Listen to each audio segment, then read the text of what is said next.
Pozdravljene, drage članice in člani študijskega krožka Svet pred domačim pragom in pozdravljeni vsi, ki nas spremljate na našem YouTube kanalu Knjižnice Šmarje. Danes se podajamo na Tinsko. Čudovit ponedeljek je in ob poti bomo občudovali naravo, kulturne spomenike, se sprehodili po Vinski cesti in, ne bom vsega izdala. Vabim vas, da se skupaj z nami podate na to pot in občudujemo naravo, ki nas bo danes na ta čudoviti sončen februarski dan spremljala.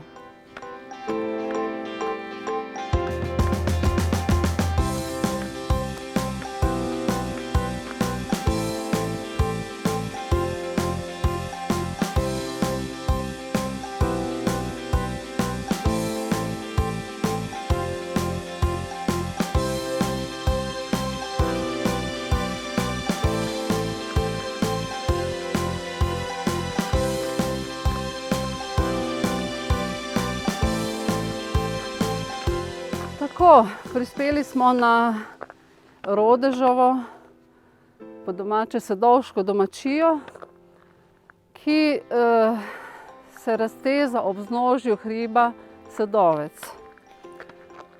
Domačija je enkratni kulturni spomenik in obsega 7 poslopij. Zelo zanimivo je, da je za domačijo kamnolom. In v času gradnje Šmarske kalvarije med letoma 1743 in 1753 so prav tu lomili ta sedovški kamen in ga uporabili za izdelavo portalov, kamnitih portalov in kamnitih krogel na kapelah kalvarije. 7 objektov stoji na tej domačiji. Kovačnica. Prihajamo do zanimivega objekta in sicer gostilne, ki je bila v času svoje funkcije tudi trgovina, kjer so prodajali tobak, po ustnih virih tudi ob koncu tedna meso in še druge pridelke. Glavna hiša, ki je ostala še do danes v prvotni obliki, je lepo ohranjena s portalom verjetno iz kamna, ki so ga tukaj lomili. Hiša je iz 19. stoletja, prav tako ostali objekti. Če gremo naprej, pridemo do Svinjaka in še naprej do Kozolca. Seveda smo pa prišli mimo kapele, ne? Kapelica, ki stoji nasproti hiše. Ob njej so postali vsi, ki so prihajali tu skozi, prihajali v gostilno in seveda domačini. Naslednja 2 objekta sta Kozolc in pa gospodarsko poslopje, kjer je v spodnjih prostorih hlev in pa zgornji del je v bistvu pojata in pa prostor za krmo. Danes je sedovška domačija v lasti Mužerlinovih. Vsa zemlja, ki pripada tej domačiji, v funkciji. Poleti se tu pase živina, se pa tukaj odvijajo tudi razne prireditve. In seveda je v tem času domačija že doživela kar nekaj obnove, ker je v bistvu škoda take kulturne dediščine, da je ne bi obiskovalci občudovali tudi od drugod, ne samo iz naših krajev. Tako, zdaj nadaljujemo pot proti Šentjanžu.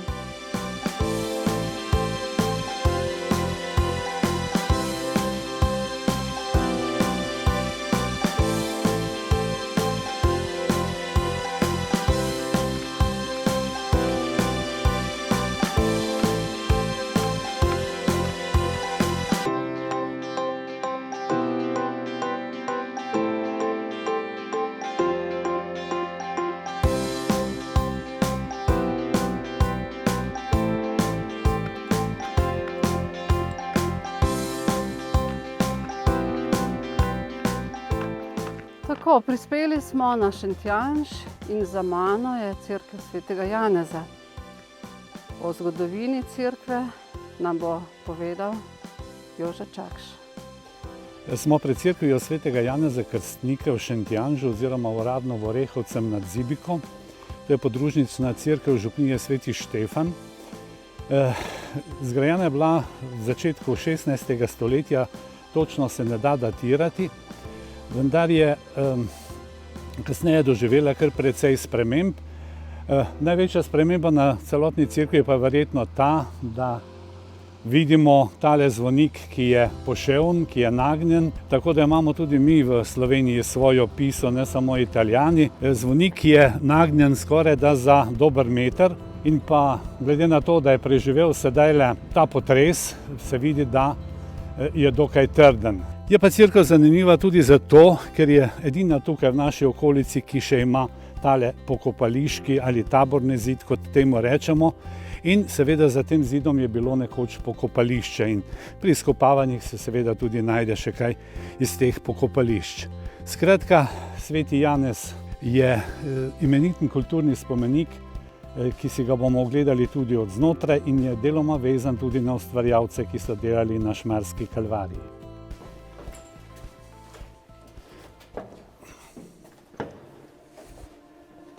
No in sedaj smo v notranjosti te cerkvice. Cerkev ima seveda imeniten glavni oltar in pa dva stranska oltarja, ki sta tipično delo, rezbarsko delo zgodnjebaročnih mojstrov. Čeprav gre to za manjše oltarje, za to, ker je seveda tudi cerkev manjša, gre pa za imenitno rezbarsko delo. Tukaj seveda vidimo v niši glavno podobo svetega Janeza Krstnika in pa Jezusa, ki kleči v reki Jordan in ga sveti Janez Krstnik krsti.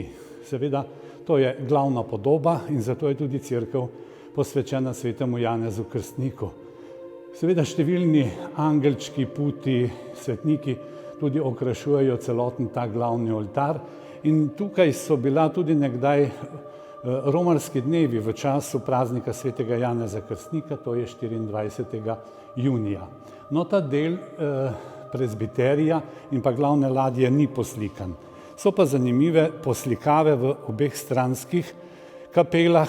Kapela svetega Antona in na vrhu poslikave, ki jih je poslikal tako tukaj kot v sosednji kapeli svetega Martina, Jožef Weitenhiller, deloma tudi z mentorstvom Antona Jožefa Lerchingerja, oba pa, kot vemo, sta ustvarjala v Šmarju v cerkvi svetega Roka in na Šmarski Kalvariji. Skratka, sredinska podoba, sveti Anton, nad njim se sklanja Marija z detetom in je seveda to osrednja podoba te oltarne skupine tukaj v tem stranskem oltarju.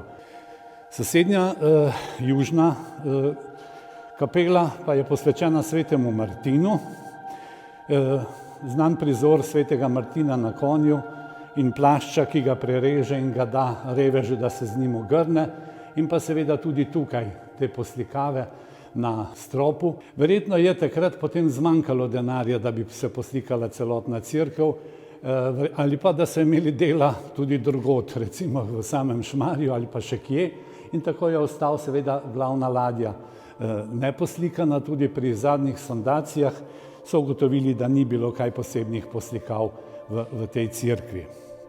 Cerkev je bila obnovljena leta 2017. Šlo je za izjemno veliko obnovo, za statično sanacijo celotnih zidov in pa zvonika.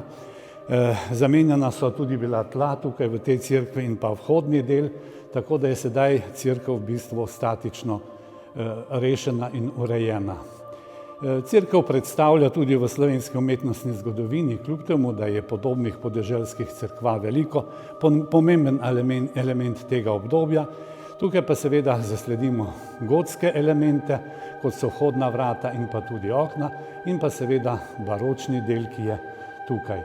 Iz cerkve, prej že zunanjosti, pa je seveda prekrasen pogled na vse strani, predvsem na Zibiško dolino proti Tinskem, pa seveda tudi proti severnemu delu, proti Škofiji in pa drugim krajem, ki obkrožajo te lepe kraje, v katerih je nastala ta cerkev.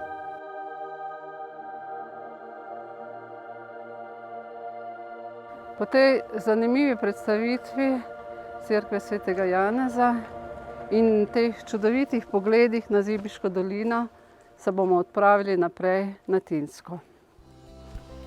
Tinsko nas že pozdravlja s čudovito veduto.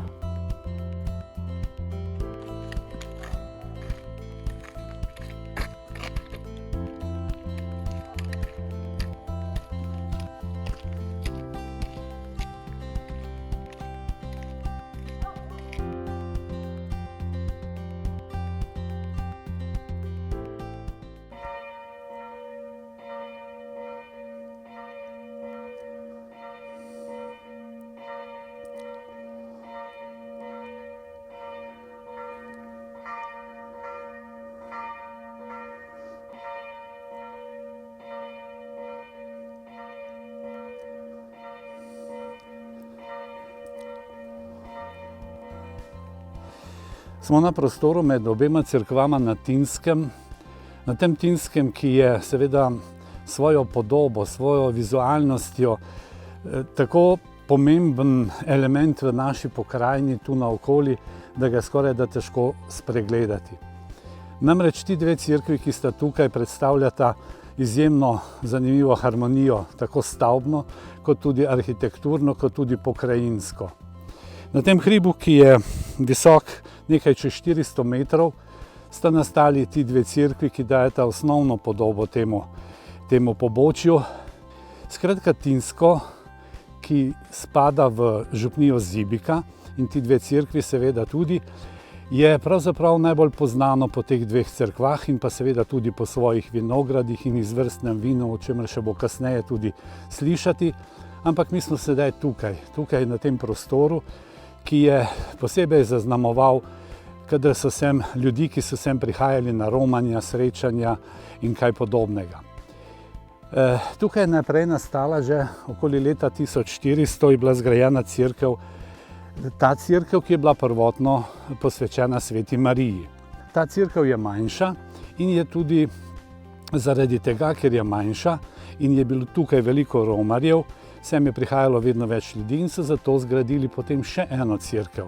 In sicer proti koncu 15. stoletja, se pravi okoli leta 1480, to cerkev, ki je pa posvečena Mariji, in skratka prenesli Marijin kip iz te prve cerkve v to cerkev in prvo posvetili Marijini materi Ani, to pa seveda je postala potem Marijina cerkev. Tudi ena taka prijetna legenda ali zgodba je o tem, zakaj sta nastali tu dve cerkvi. Gre seveda za legendo in sicer pripoveduje tako, da se ena izmed celjskih gospodičen, namreč celjski grofje so imeli na tem območju tudi svoje posesti in vinogradi, da se ena izmed teh gospodičen tukaj v teh gozdovih izgubila in takrat so se zaobljubili, da če jo bodo našli, če še bo ostala živa, bodo zgradili še eno cerkev na Tinskem in po tej legendi naj bi nastala tudi ta večja cerkev. Skratka, območje, tole centralno območje Tinskega hriba je seveda pa tudi tisto, ki nam ponuja prekrasne poglede, zlasti proti severu, proti zahodu in potem, ko se gre po tem pobočju tudi proti vzhodu, od Pohorja, Rogle, potem Savinjskih Alp, ki se tudi danes vidijo, do Pece in vseh teh hribov v zaledju, potem na vzhodni strani proti območju Obsotelja, Kozjanskega, Boču in Donački gori. Posebej je pa zanimiva ta zavesa tega hriba, ki je tukaj na južni strani.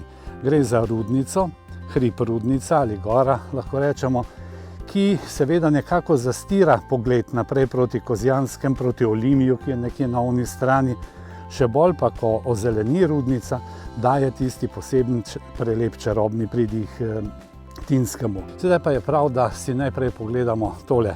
Ta prvo cerkev, cerkev Svete Ane, ki je bila najprej zgrajena, skratka, okoli leta 1400, točne letnice ni in seveda daje tudi seveda za svojo podobo nekaj posebnega. No, smo v notranjosti te starodavne cerkve Svete Ane na Tinskem, zgrajene okoli leta 1400.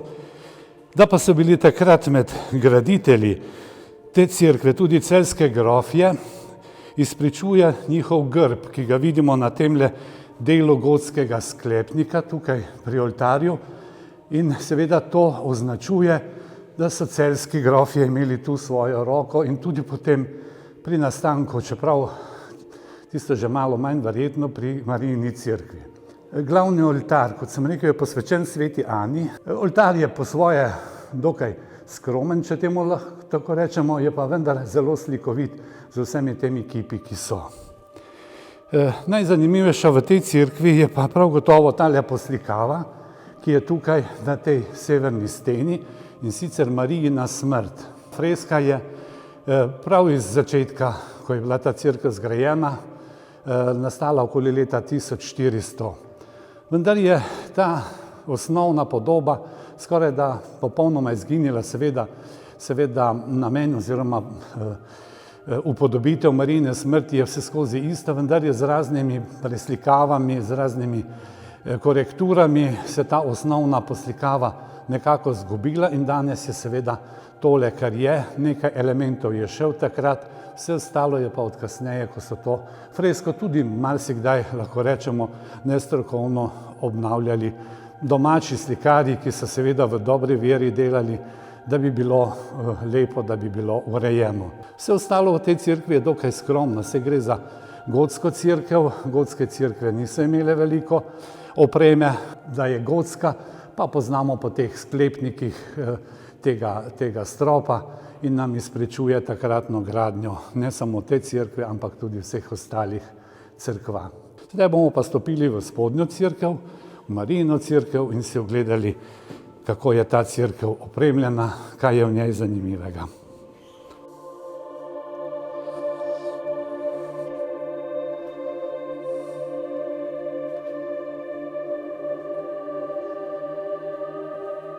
No in sedaj smo v tej spodnji, kot rečejo, cerkvi, večji cerkvi na Tinskem, Marijini cerkvi, ki pa ima seveda, kot pogledamo v notranjosti, osnovno arhitekturo tudi gotsko, čeprav je bil prvotno strop v tej cerkvi raven in so ga kasneje obokali in naredili ta dvoladijski prostor in pa celotna oprema te cerkve izvira iz sredine 18. stoletja, skratka iz časa baroka. Glavni oltar je posvečen Mariji, Mariji zavetnici in je tukaj tudi seveda v osrednji niši obdana z angelčki, puti in seveda vsemi temi svetniki, ki dajejo temu velikemu oltarju posebno lepoto. Ta oltar pa je večji, je mogočnejši, je pa seveda, kot vidimo, že potreben kakšnega restavriranja in obnove. Osrednja ladja v tej cerkvi je zanimiva zato, ker je v tej ladji 6 oltarjev, to stranskih. To malo kje vidimo, tako da je tudi potem zelo zanimiva. Zanimiva pa tudi zato, ker so te stranske oltarje, za glavni oltar ni čisto znano, izdelali v delavnicah družine Merci v Rogatcu. O tej družini smo že govorili na Sladki gori. Mersiji so izdelali oltarje, se pravi celotno osnovo oltarja, medtem ko pa je poslikave, so pa delo Antona Jožefa Lerchingerja, ki je poslikal poleg Jožefa Weitenhillerja cerkev svetega Roka nad Šmarjem. Glede na to, da pa je to romarska cerkev, pa je za romarske cerkve bilo vedno značilno, da so imeli posebne oltarje. Takšne prenosne, ki so jih nosili ob posebnih svečanostih, ob procesijah, zunaj cerkve in tako je tudi tukaj na Tinskem. No, tukaj gre za oblečeno Marijo, teh prizorov Marije, ki jo oblečejo v tekstilije marsikje. Ta Tinska je seveda po svoje lepa v tej lepoti, seveda pa je tudi ta oltar doživel kar precej sprememb od tistega svojega prvotnega nastanka. Marija, ki je tu notri, pa naj bi bila tista prvotna, ki je bila v cerkvi, ki je sedaj posvečena sveti Ani. Skratka, ta oltar se nosi okoli cerkve, tukaj je glavno romanje, proščenje na predvečer velike maše, se pravi 14. avgusta zvečer, z lučkami, s petjem in pa velikim romarskim shodom. Ima pa ta cerkev, ker tudi vidim tukaj na zidu, svojo pesem, ki jo posebno lepo pojejo zibiški pevci ali cerkveni ali te skupine, ki delujejo v Zibiki, in pa ima nekako posebno prošnjo: Tinska mati, ne zapusti nas, usliši naše prošnje glas. To so bile vedno prošnje ljudi v stiskah, ki so prihajali na romanje, ki so se na romanjih posvetili Mariji in prosili za zdravje in vse dobro pri hiši in na svojih posestvih. Z obema tema cerkvama daje Tinsko posebno mesto med slovenskimi romarskimi kraji in je tudi ena izmed treh tako imenovanih romarskih središč romarske triade tega šmarskega območja. Namreč Sladka Gora, Tinsko in Sveti Rok so cerkve, do katerih so od 12.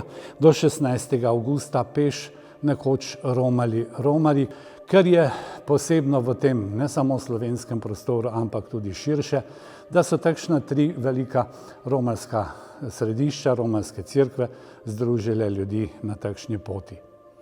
Toliko o tej lepi in zanimivi cerkvi in tem baročnem okrasju v cerkvi Marije na Tinskem.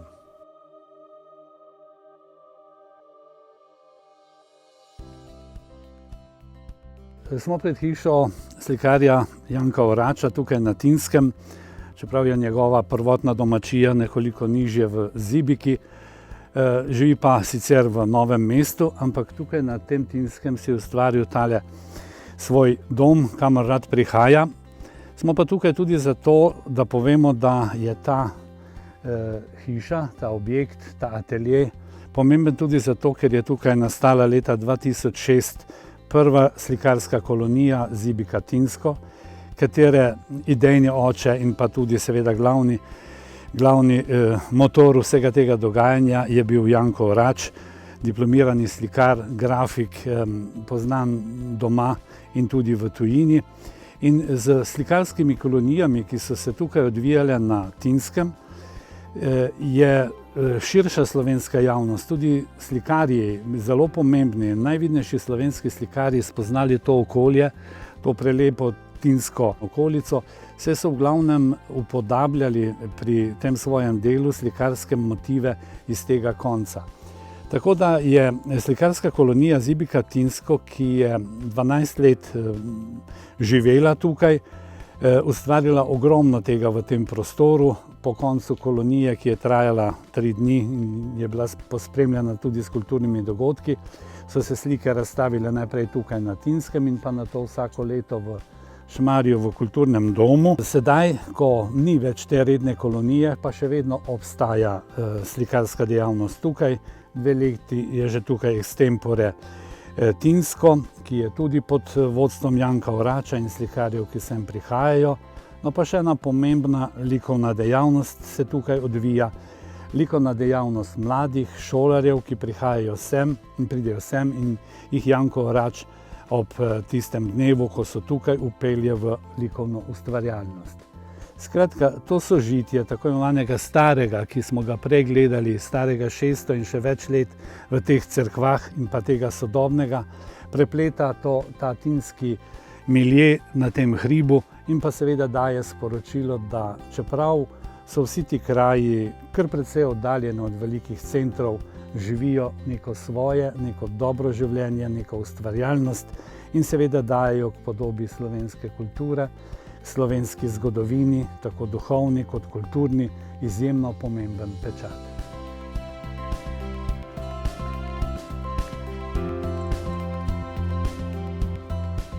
Spoznali smo kulturne spomenike, likovno dejavnost in sedaj še k vinu. Vinogradi in vinogradniki na Tinskem so poznani blizu in daleč. In danes bomo spoznali viteza vina, Franca Namurša, vinogradnika, in zato bomo sedaj stopili v njegovo klet. Dobrodošli na Tinskem pred našo kletjo. Nahajamo se v neposrednji bližini dveh cerkva. Naša klet je stara nekje 140 let, tako da ima že tradicijo. Nekako mi, da smo z ženo pred časom kupila, obnovila vse vinograde in se ukvarjamo z vinogradništvom. Franci, tale pogled na vinograde, koliko trsov je v vašem obdelavi? Ja, na tem delu, ki vidimo sedaj, je dobrih 5000 trt, drugače pa obdelujemo dobra 2 hektarja, 10 000 trt. Se pravi, to je samo en delček, drugi del je pod cerkvijo ali kje drugje? To je en del, drugi del je po hribu malo naprej, vzhodno, od tu, kjer smo sedaj. In tu so sorte?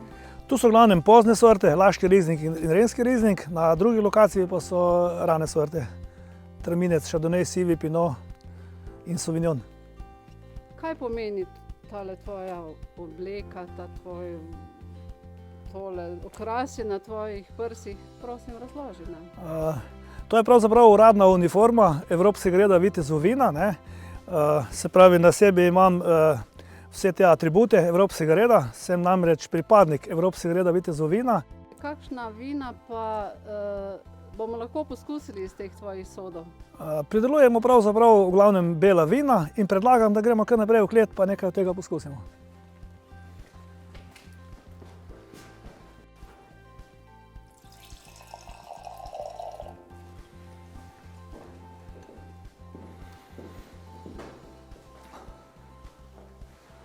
Franci, katero vino pijemo zdaj? To je sorta laški rizling, pravzaprav glavna nosilna sorta v naši kleti, največ ga imamo posajenega.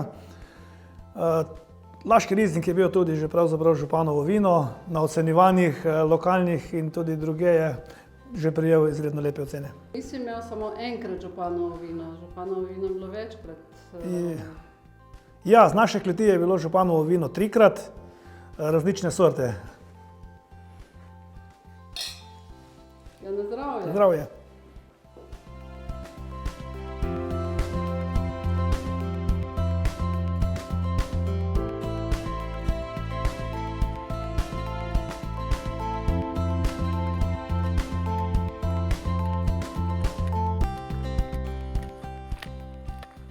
Takole, počasi bomo končali naš pohod. Prišli smo še do enega vinogradnika, znanega vinogradnika, ki se ukvarja tudi s turizmom, in sicer to je znana Gorca pri Krašu. Miran nas že čaka, da bo nekaj povedal o dejavnosti, o vinogradih, o vinu. Miran, dober dan. Dober dan, zdravo. V tem lepem sončnem vremenu. Krasno je. Naš pohod se počasi zaključuje in seveda kje? Skoraj zadnji točki Tinskega, ker 100 metrov. Tam bomo še šli in pogledali, ampak najprej pa prosim, da nam ti malo predstaviš svojo dejavnost, vina in tako naprej. Ja, zdaj, tako večinoma, oziroma skoraj vsak prebivalec Tinskega imamo tudi mi en del vinogradov na Tinskem, ki smo jih podedovali, se pravi od prednikov naših, od starih staršev. In z ženo, v bistvu, bolj žena, ko jaz dela vinograd, jaz se pa bolj potem ukvarjam s kletarjenjem. Imamo nekje 2500 trsov in pa z tega predelamo nekje 3000–4000 litrov vina. Poleg tega, da imamo vinogradništvo, se še ukvarjamo s turizmom, kjer žena pripravlja, moram se pohvaliti, prav krasne jedi. Se pravi, od osirkove pogače, ki vam postrežemo ob sami degustaciji oziroma prihodu v klet, z aperitivom in pa potem tudi ostale tople jedi. Predvsem pa je poznana po naših štruklih, ki je tudi bila nagrajena z njimi, tako da... Gost je kralj, ne? Ja, tako. Nahajamo se nekje na nadmorski višini 360 metrov, 365, kar je idealno oziroma idealni pogoj za vinogradništvo. Zdaj, kar se tiče pa same lege, je pa malo bolj pestra oziroma zelo malo se da strojno obdelovati. In katere vrste trt? Ja, v bistvu laški rizling kot mora biti osnova, potem renski rizling, zeleni silvanec, savignon, chardonnay, rumeni muškat, traminec. Od rdečih imamo modro frankinjo, zweigelt, Tako da te osnovne sorte so potem tudi na razpolago za degustacijo v kleti. Vino prodajamo v bistvu vso, kar se proda doma, direktno iz kleti, iz cistern in pa potem gosti, ki prihajajo. Vas lahko povabim še na našo sobo, kjer strežemo in postrežemo ljudi, predvsem zaključene družbe, kjer jim organiziramo tudi glasbo in animacije po potrebi. Tako, dragi pohodniki in prijatelji, s tem zaključujemo današnji pohod. S pogledom na Zibiško dolino, s pogledom na Boč, na Donačko goro, Sveto Emo in Sveti Urban, v ozadju že na Hrvaško Zagorje in seveda na tej strani na Rudnico. Imejte se lepo, upam, da ste danes uživali v našem pohodu in nasvidenje.